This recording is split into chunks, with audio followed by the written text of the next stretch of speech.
Welcome back, my friends. I hope you're sitting comfortably and that the cold of the outside world has not reached your heart tonight.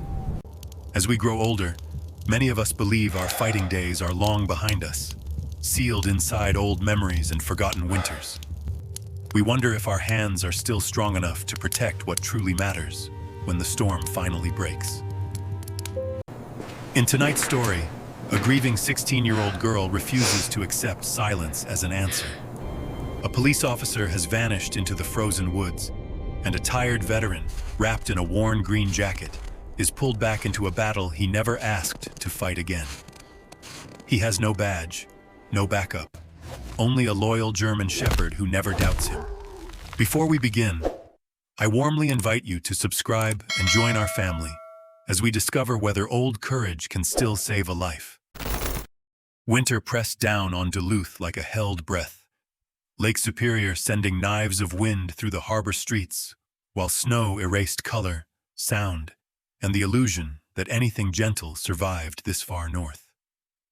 Anna Miller was 16, but winter had stolen the soft edges of her age. She stood at the edge of the frozen marina, shoulders slightly hunched inside a faded gray parka that once belonged to her brother, her hands buried deep in the sleeves because the gloves were too big. She was tall for her age, thin without being fragile, her frame shaped more by absence than hunger. Her hair, dark brown, nearly black, fell straight past her shoulders, rarely tied back, as if she didn't care whether the world saw her clearly anymore. Her skin was pale from months of cold and sleepless nights, freckles faint across her nose like remnants of a childhood that refused to disappear completely. Her eyes, a muted hazel, carried a permanent alertness, the look of someone always listening for something bad to happen.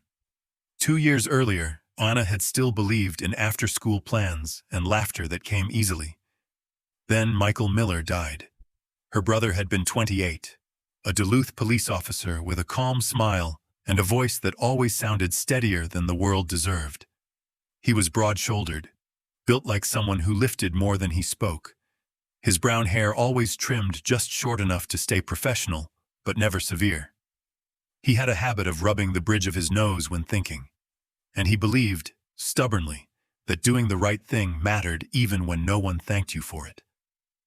Michael died during a winter pursuit, chasing a suspect through an abandoned rail yard slick with ice.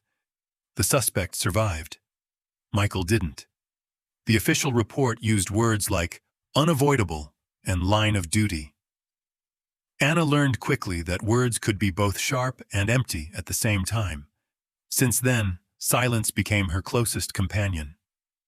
She learned to read rooms without entering them, to notice tension before voices rose, to recognize grief in strangers the way some people recognized faces. She stopped talking about her brother, not because it hurt too much, but because people grew uncomfortable when she didn't heal on schedule. Grief, she discovered, made others impatient. That morning, snow fell heavier than forecasted, thick flakes blurring the streets outside the Duluth Police Department. Anna sat in the waiting area, a place she visited more often than any teenager should, her backpack resting against her boots. She wasn't there officially. She never was. But the station had become a second home after Michael's death, a place where his absence felt loud and unavoidable. Officers passed her with polite nods, some with genuine warmth, others with the careful distance reserved for reminders they didn't want to confront. That was when she heard the change in the building. Not sirens, not shouting. Something quieter. Phones ringing too long. Conversations stopping mid-sentence. A tension that settled like frost across glass. Officer Laura Bennett was missing. Laura was 32, sharp-featured with auburn hair usually pulled into a tight, practical bun. She stood just under average height, but carried herself like someone who occupied more space than her frame suggested. Her jawline was angular, her posture disciplined, her movements efficient without appearing rushed. Laura had worked alongside Michael for years. She laughed rarely, but when she did, it was sudden and genuine, catching people off guard. She believed preparation saved lives, and she trusted procedure the way others trusted instinct. After Michael's death, she had checked on Anna quietly, never forcing conversation, never offering empty comfort. She simply showed up when it mattered. Laura vanished during a routine winter patrol near the forest boundary outside the city limits. No radio distress call, no abandoned vehicle, just silence where her presence should have been. Anna felt the room tilt. Her chest tightened, not with panic, but with recognition. This feeling had a shape now. She knew it too well. It was the moment when the world decided to repeat itself without asking permission. She stood slowly, legs stiff, heart pounding with a controlled urgency that scared her more than fear ever had. Officers moved past her toward briefing rooms, maps already being pulled from cabinets. Someone mentioned weather conditions. Someone else said, probably lost signal. Anna didn't wait to hear more. She already knew what winter did to stories like this. It swallowed them. As she stepped back outside, snow stung her face, the cold sharp enough to burn. She pulled Michael's coat tighter around herself, breathing in the faint scent of old detergent and something familiar she couldn't name. For the first time since her brother's funeral, Anna didn't feel like a bystander to tragedy. She felt like someone standing at the edge of a choice. If she stayed silent, history would write itself again. And Anna Miller had already lost too much to let winter decide who disappeared next. At the edge of Duluth, where plowed roads surrendered to snowdrifts and pine trees stood like silent sentries, Jack Walker lived in a cabin that most people forgot existed. The wood siding had weathered into a dull gray, the porch steps always half buried in ice, as if winter had claimed the place long ago.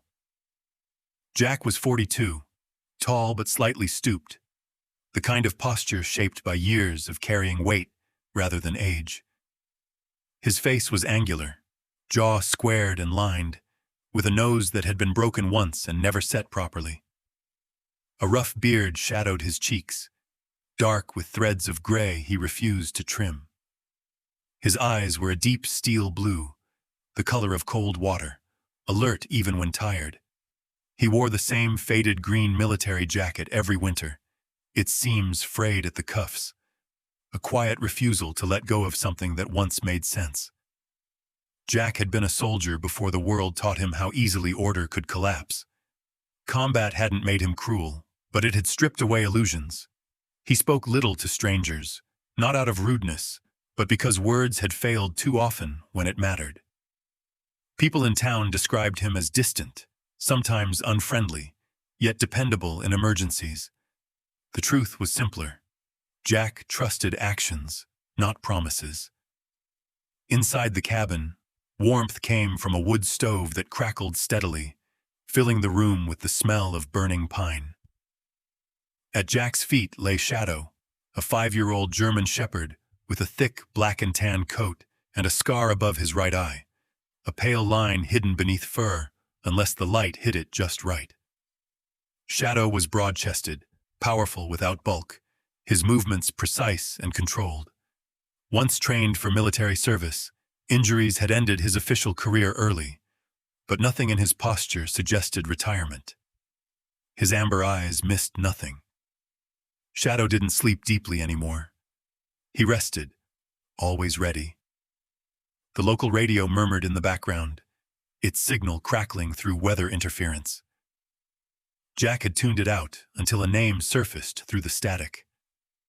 Officer Laura Bennett. Missing. The voice of the broadcaster tried to sound calm, professional, but urgency bled through every syllable. Jack froze, mug of coffee halfway to his mouth. Shadow's ears snapped upright, his head lifting slowly, nostrils flaring as if the cold air carried more than snow. Fear had a scent. Shadow knew it well. Jack set the mug down without drinking. He told himself it wasn't his concern. He had said that before, in other places, other winters, and it had never been true. Shadow stood, tail still, body aligned toward the door. Jack exhaled, rubbing a hand over his face. "Don't start," he muttered, though his voice held no conviction. The dog didn't move. He didn't need to. Outside, snow fell thick and heavy, muffling the world. Jack pulled on his boots, shrugging into his green jacket, its weight familiar, grounding. He clipped a leash to Shadow's collar, not because the dog required restraint, but because Jack needed the ritual. Control, even symbolic, mattered. The road toward the forest was nearly impassable, ice glinting beneath fresh powder. Halfway there, Jack noticed a figure ahead, standing alone where the plows no longer came. A girl, too young to be out there alone. He slowed, engine idling, headlights cutting through the snowfall.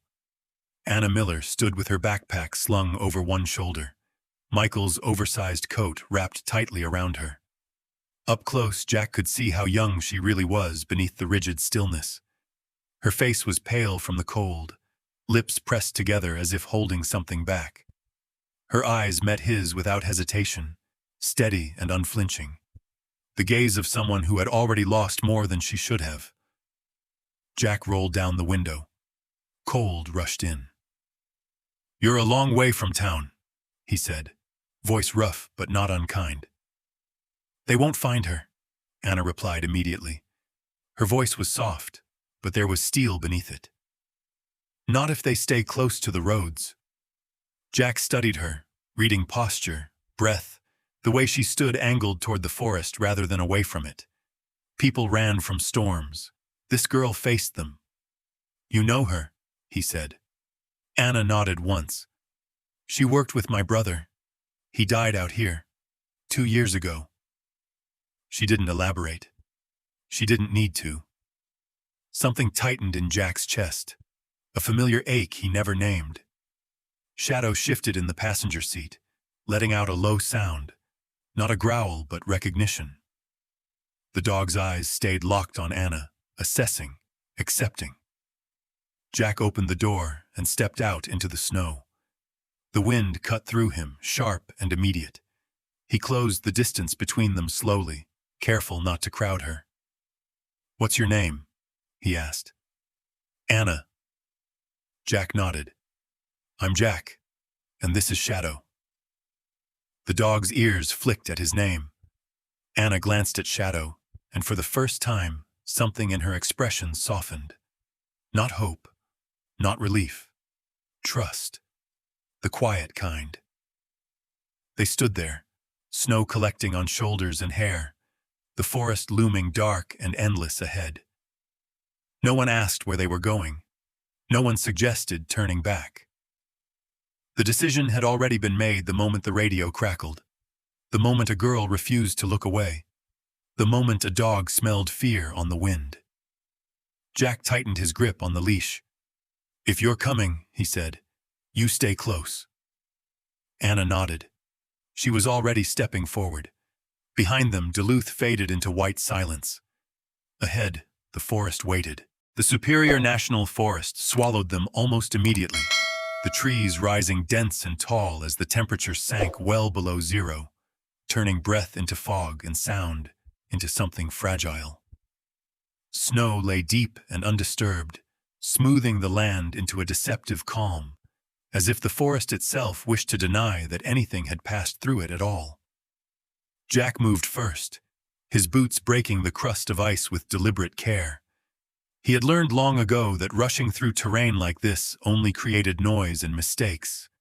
His shoulders were squared now, posture subtly altered, the veteran resurfacing beneath the quiet man. Anna followed close behind, her steps lighter, shorter, but stubbornly steady. Shadow moved ahead of them both, silent despite his size, his black and tan body low and focused, nose skimming inches above the snow. Shadow was no longer walking. He was working. The dog slowed, zigzagging slightly, tail stiff, ears angled forward. His amber eyes had narrowed, not in aggression, but concentration. To Shadow, the forest was not empty. It was crowded with information, fear sweat frozen into bark, disturbed powder settling differently, the faint metallic bitterness humans never noticed. Jack recognized the shift instantly. Shadow had found something. The first sign was subtle enough that Anna would have missed it without the dog. A shallow depression in the snow, long and uneven, partially filled by drifting flakes. Jack crouched, brushing away the top layer with his gloved hand. The snow beneath was packed harder, compressed by weight and movement. "Drag marks," he said quietly. Anna stepped closer, heart hammering. The indentation stretched several feet before fading beneath fresh snowfall. It wasn't straight. It twisted slightly, as if whoever or whatever had been pulled resisted. Shadow moved again, circling once before stopping beside a fallen branch. Jack followed his gaze. Caught against the splintered wood was a thin strip of fabric, dark navy, stiff with frost. Jack pinched it gently between two fingers. "Police jacket," he murmured. Anna's knees gave slightly as she lowered herself into the snow.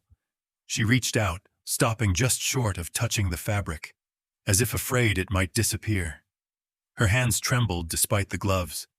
A fine, uncontrollable shake she hated herself for. This feeling flooded back uninvited. The same hollow drop in her chest. The same metallic taste in her mouth. The memory of uniformed men standing in her living room 2 years ago, hats in their hands, eyes carefully lowered. Jack watched her, saying nothing. He had learned that silence, when shared correctly, was not abandonment. Shadow continued forward, pulling gently at the leash. A few yards ahead, half buried beneath snow and pine needles, lay a length of thick rope. Industrial grade. Hemp fiber. Not something hikers carried. Jack lifted it carefully. The rope was rigid with cold, the ends frayed where force had been applied. Anna swallowed hard. "They planned this," she said, more statement than question. Jack nodded. This wasn't an accident. They moved deeper, the trees closing in tighter, branches blocking what little light filtered through the overcast sky. Shadow led them toward a small clearing where the snow had been disturbed more violently. Here the ground told a clearer story. Boot prints, large, adult-sized, deep-treaded, cut through the clearing. Beside them were smaller marks, irregular and fading, as if the person making them struggled to stay upright. Anna stared at the impressions, her breath hitching. "She fought," she whispered. Jack crouched again, examining the angle and spacing. "And they overpowered her." Shadow growled softly, not loud enough to echo, but enough to vibrate through the leash. His body stiffened, head snapping toward a stand of trees to the east. Jack felt it then too. The forest felt wrong, too quiet, as if even the wind hesitated. They weren't alone. A voice cut through the stillness. "Hey, don't move!" Jack turned slowly, hands visible. From between the trees emerged a man in a bright orange winter jacket, his breath ragged from exertion. He was in his early 30s, lean with sharp cheekbones and a narrow face reddened by cold. His brown hair was cropped short beneath a knit cap, and a first aid pack was strapped tightly across his chest. "I'm not armed," the man said quickly, lowering his flashlight. "Name's Ethan Cole, volunteer search team." Ethan's eyes flicked to Anna, then to Shadow, his expression shifting from tension to cautious relief. He had the look of someone accustomed to emergencies, alert, controlled, but carrying a fatigue that came from seeing outcomes he couldn't always change. Jack noticed the faint tremor in his hands, not fear, but cold and adrenaline. "You shouldn't be out here alone," Ethan added. Jack met his gaze evenly. Neither should she. Ethan followed Jack's line of sight to the tracks, the rope, the fabric. His jaw tightened. "We found nothing closer to town," he said. "Command thinks she got turned around." Jack shook his head once. No one turns around like this. Ethan exhaled slowly, rubbing a hand over his face. I'll radio it in. Shadow barked sharply once, then moved again, tugging insistently eastward. Jack felt the decision settle into his bones. The trail wasn't fading. It was leading somewhere. Anna stood, wiping snow from her knees. Her face had changed. Not hardened, but focused. Fear was still there, but it no longer controlled her. Jack looked at Ethan. You coming? Ethan hesitated only a second, then nodded.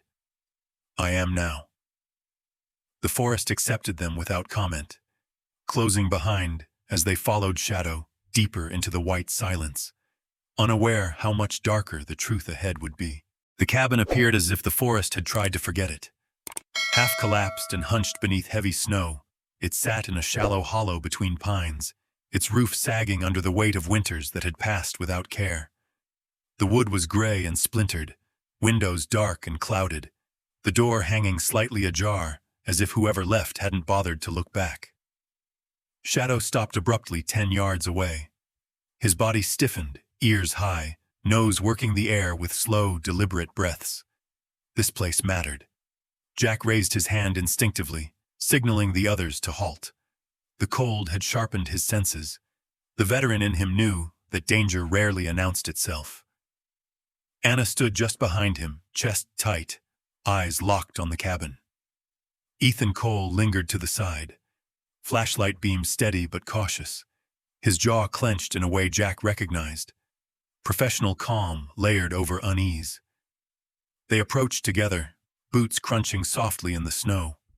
Jack nudged the door open with his shoulder. The hinges groaned, a dry, aching sound that echoed too loudly in the stillness. Inside, the air was stale and metallic, heavy with the smell of damp wood and something sour beneath it. Shadow entered first, low and silent, tail rigid, paws careful on the warped floorboards.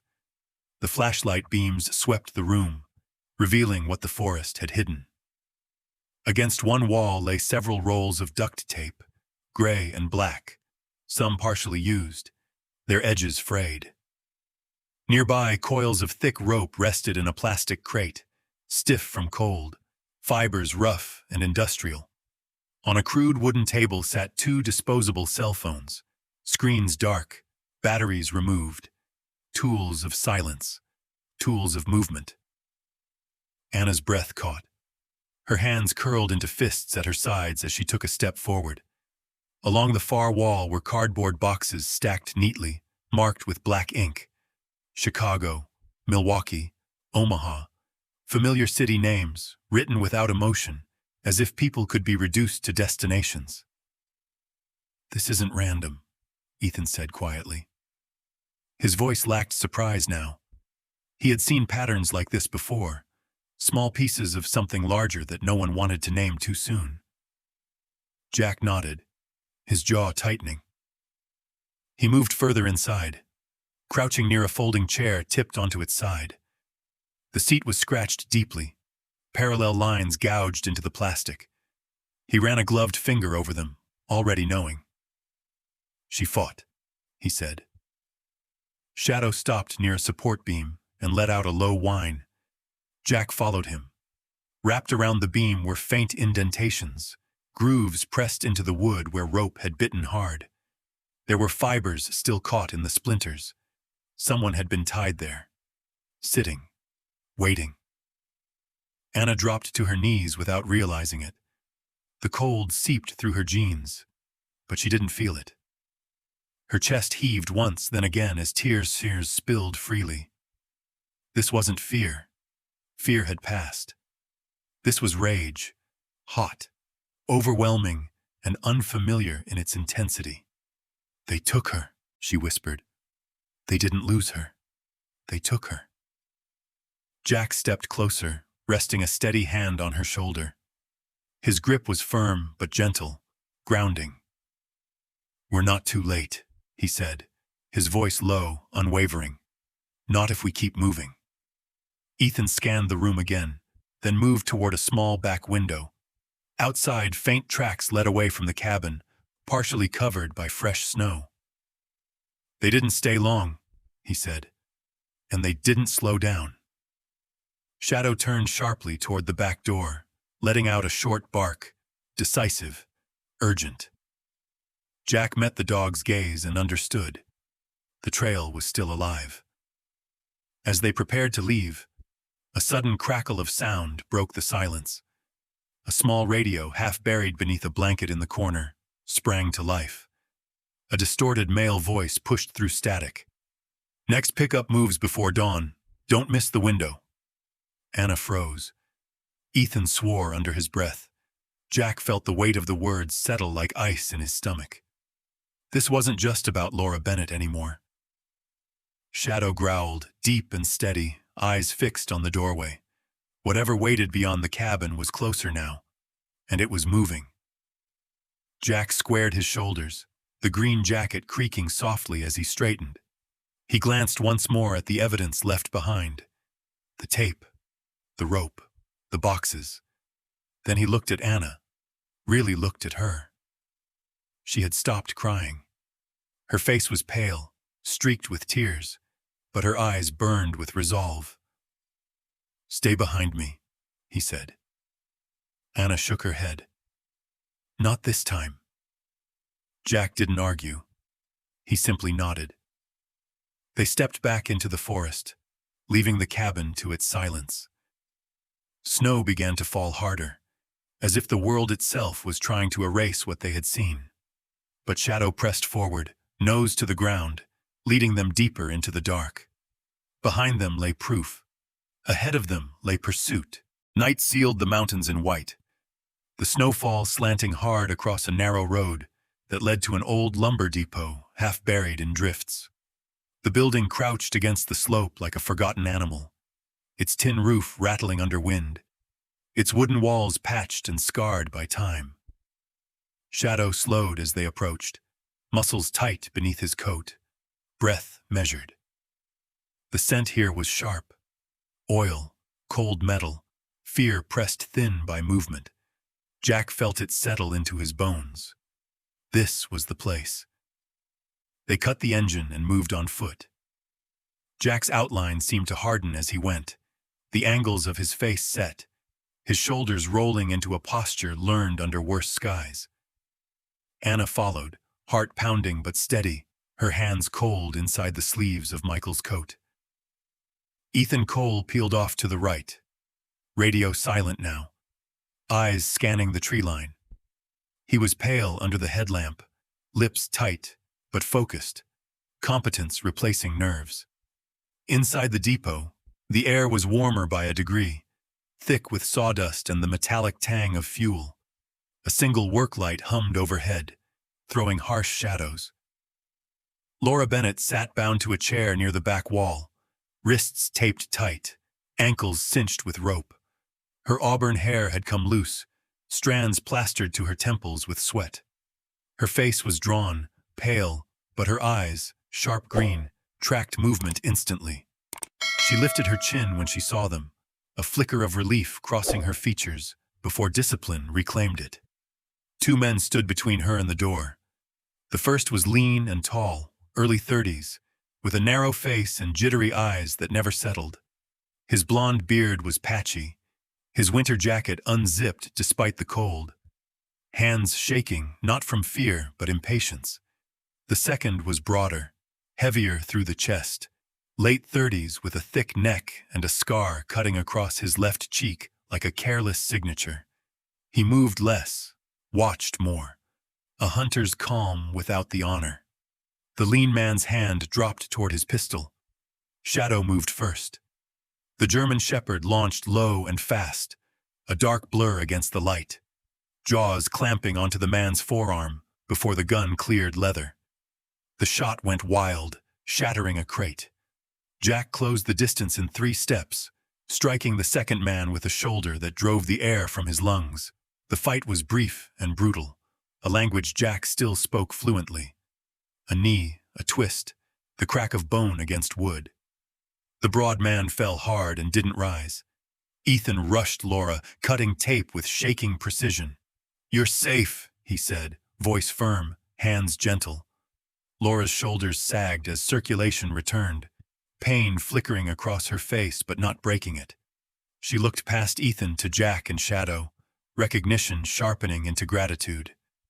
"You took your time," she said hoarsely. It was the closest she came to a smile. Anna stood frozen at the threshold, watching as the past failed to repeat itself. Sirens wailed faintly in the distance. Now, someone had finally caught up. She didn't cry. She breathed. When the medics arrived, Laura was wrapped in blankets and lifted onto a stretcher, her hand briefly gripping Anna's sleeve. "You didn't stand back," Laura whispered. Anna nodded once. That was enough. Snow softened as the night eased its grip. The depot faded behind them, swallowed by white. Jack watched the ambulance lights disappear down the mountain road, then turned away. He didn't wait for thanks. He never had. By morning, the storm had quieted. Jack walked the path back toward his cabin, Shadow pacing at his side, bandage bright against dark fur. The forest breathed again. At the edge of the trees, Anna stopped. She looked out over the frozen expanse, then back at Jack. "Winter didn't take anyone this time," she said. It wasn't a question. Jack adjusted the collar of his green jacket, the old weight settling familiar and right. "Sometimes," he replied, "it doesn't get the chance." They parted without ceremony. Jack and Shadow disappeared into the pines. Anna stood a moment longer, then turned toward the road, taller than she had been the night before. The snow fell lightly, as if in agreement. As this story comes to an end, we're reminded that miracles don't always arrive with thunder or bright light. Sometimes they come quietly, through a loyal dog that refuses to stop searching, through a weary veteran who still chooses courage, or through a young heart that decides not to turn away from pain. Perhaps God doesn't remove every storm from our lives. Instead, He places strength within us before the storm ever begins. In our daily struggles, grief, fear, loneliness, or doubt, His hand is often working through ordinary people doing extraordinary things, even when they don't realize it themselves. If this story touched your heart, take a moment to share it with someone who may need hope today. Let us know in the comments where you're watching from and what this story meant to you. And if you believe that love, faith, and second chances still exist in this world, please subscribe and become part of our growing family. May God bless you, protect your loved ones, and surround your home with peace. May His light guide you through every winter you face, and may you never forget, you are never walking alone. Amen.